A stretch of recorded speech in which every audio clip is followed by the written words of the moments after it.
So, everyone has that debate over PC versus Apple. Some people like Apple, some people like Windows. You can find a mutual fund that invests in both. So if Apple has a great year and Microsoft has a bad year, you're kind of balanced in between. Whereas if you bet on the right one, if you bet on Apple or Microsoft, you would make the most money or lose the most money if you made the wrong bet. So an ETF balances your investment and they charge a small expense fee. Then you can directly invest in the equity.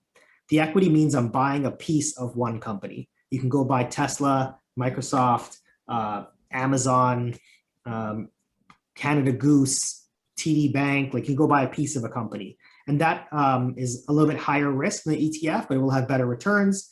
There's no expense fee for that. Aside from commission, you've got tons of platforms for self-directed trading. Every single bank has their own platform. The big ones like RBC, Scotia, TD, BMO, CIBC, HSBC, they all have their own. Then you have smaller platforms like Robinhood and Wealthsimple and things like that. But I'd recommend just going in with the person you bank with, right? You'll have live support and things like that. So whoever you bank with, they'll have a self-directed platform that you can buy ETFs or equities directly in a company that you have faith in. And when it comes to picking the right company, pick a solid company, pick an industry you understand.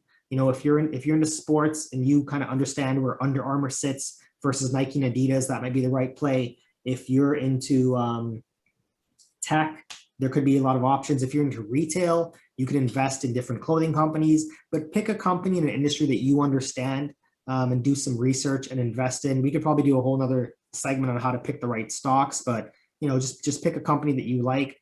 There's other stuff called options trading, which is high risk, very complicated, would not recommend it for an early trader.